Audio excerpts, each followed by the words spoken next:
Hello,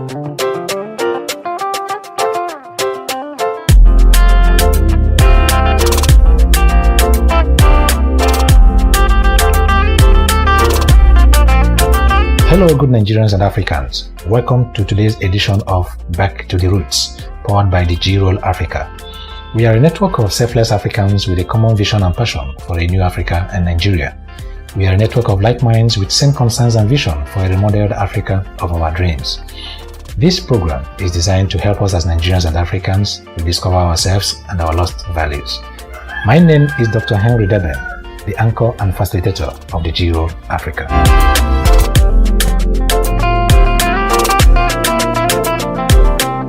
In today's episode, we shall be talking about the root cause of most practices we encounter in Africa, and it's titled Socially Engineered Mindset Founded on Negative Values.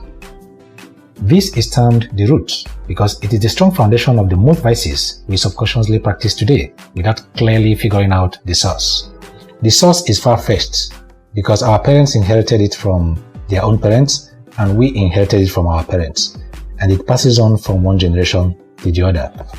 This mindset is what our music prophets like Bob Marley, Lucky Dube, Made Fashek, and the likes called mental slavery.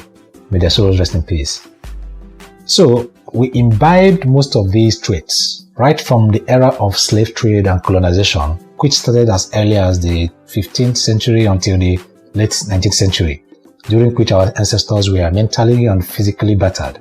They fought and gained their physical freedom without understanding how badly they were mentally dehumanized, engineered, and enslaved, which led to the adverse psychological implications of mental slavery to Africans today. Unfortunately, they did not realize that mental slavery was worse than physical slavery. If you are mentally sound but physically enslaved in fetters and chains, you are very dangerous to your captors, and you are sound to your vision, and you will certainly break through. That was the power of Nelson Mandela, Martin Luther King, and the likes. However, if you are mentally enslaved but physically free, you may just be a moving corpse, and your captors know that you are no threat to them. There is nothing ever like mental power and knowledge that leads to self-discovery. So, let's quickly run through some of the current mindsets we glorify now as Nigerians and Africans without knowing that they were rooted in this mental slavery. The sad news about these mindsets is that it affects both the poor and the rich, the followers and the leaders, all alike. The first of this practice is total loss of our most prized values and cultures such as languages, fashions, relationships, governance, and the rest for foreign values and cultures. Most Africans now want to dress and behave like the colonial masters as show of superiority because we are made to believe that our cultures and values are inferior to theirs. Take for example, could you explain why our children would not gain higher education because they could not speak and write English language at high standard and mastery, even if they speak our local languages very well? English becomes an eligibility for qualification into higher education, and many of our children lose useful years of education at home waiting to pass English language. Does speaking English language really translate to being educated, mature, and cultured in adding values to the society? How did we get this notion and value about foreign languages, including French?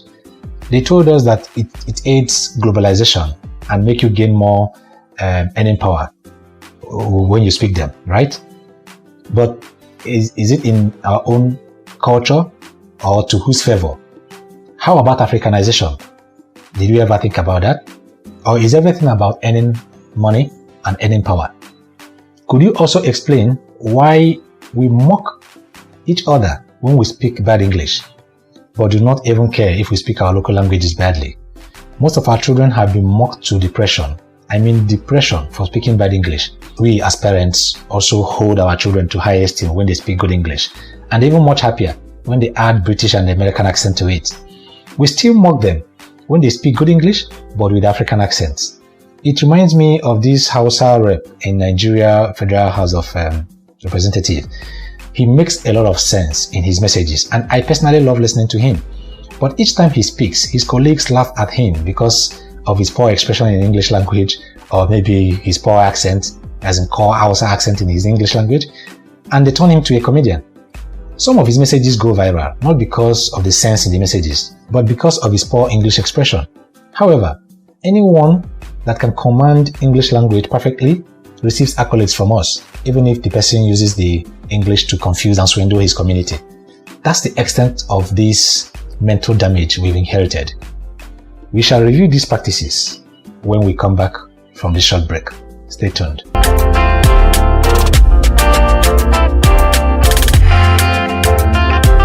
You are listening to Back to the Roots, powered by the G-Roll Africa on 95.1 Nigeria Info FM and presented by Dr. Henry Debem, the anchor and facilitator of the G-Roll Africa. G-Roll Africa is a network of selfless Africans with a common vision and passion for a new Africa and Nigeria of our dreams. This program is designed to help us as Nigerians and Africans re-engineer our mindsets, rediscover ourselves, our lost dignity and values. Rediscovery and liberation of Africa is in our hands. You can share your communications and suggestions with us through our WhatsApp on 0703 7800 218 or via email infodesk@thegrollafrica.org. You can also visit and join us through our website www.thegrollafrica.org or YouTube channel and Facebook page at the G-Roll Africa Network. The G-Roll is spelled THEGROLE. There, you will learn about our audio and video resources and our ongoing and upcoming events. G-Roll Africa. Stay African, live African.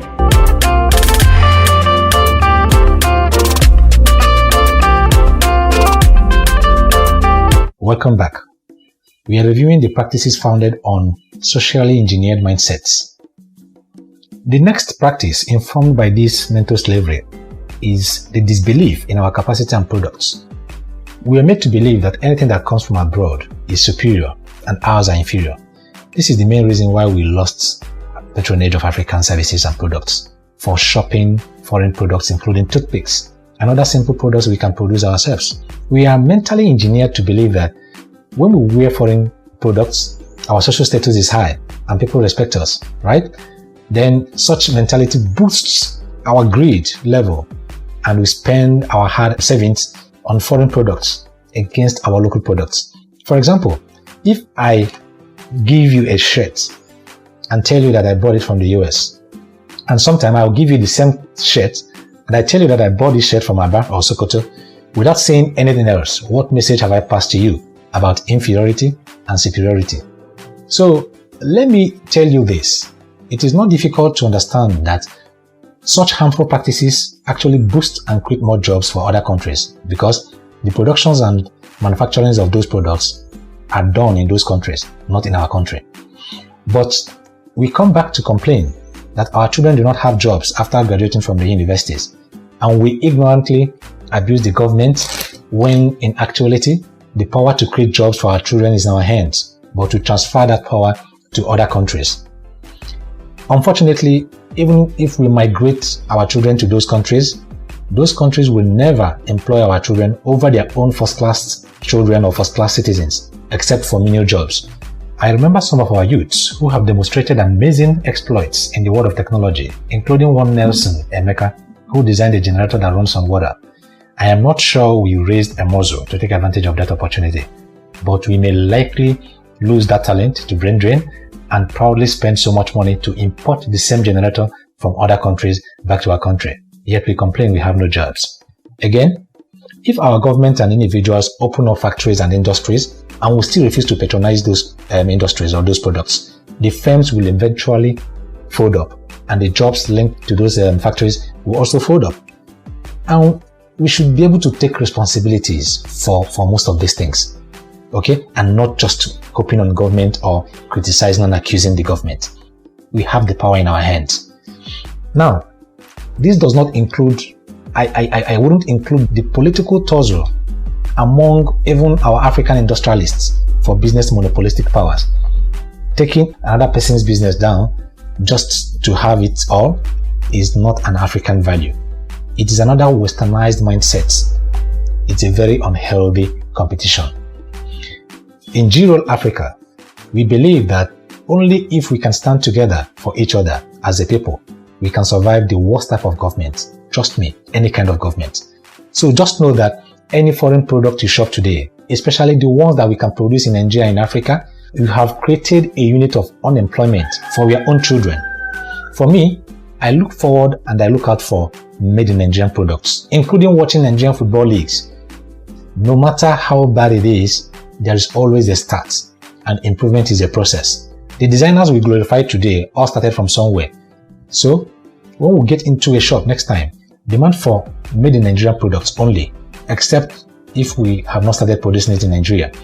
But the demand for such products would create the supply eventually.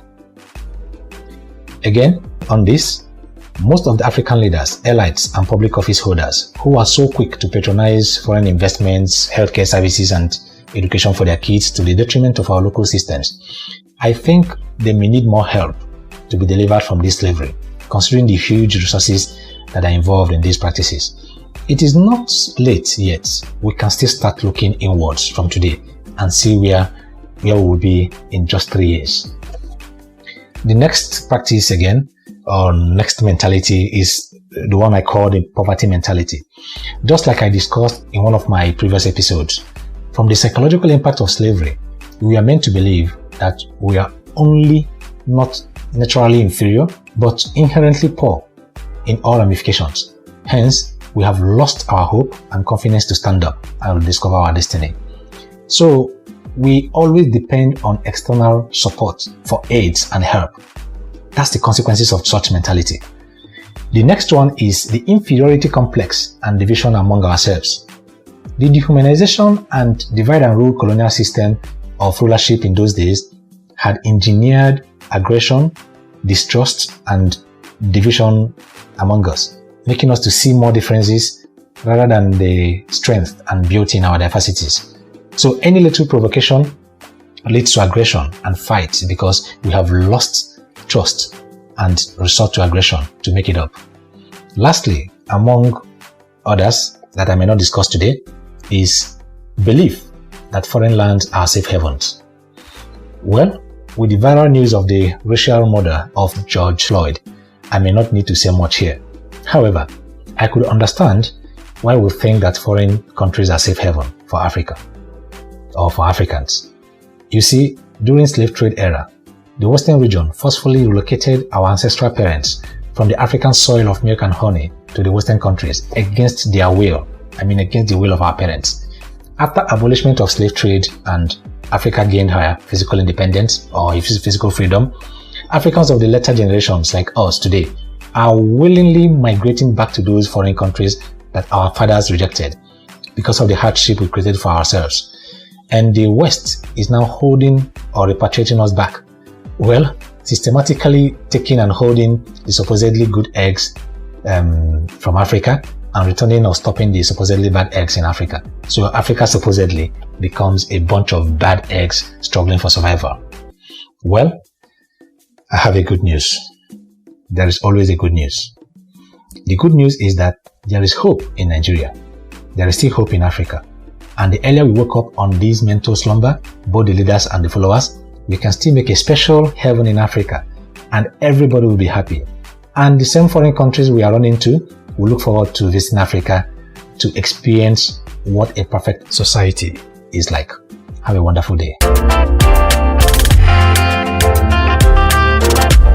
You are listening to Back to the Roots, powered by the G-Roll Africa on 95.1 Nigeria Info FM and presented by Dr. Henry Debem, the anchor and facilitator of the G-Roll Africa.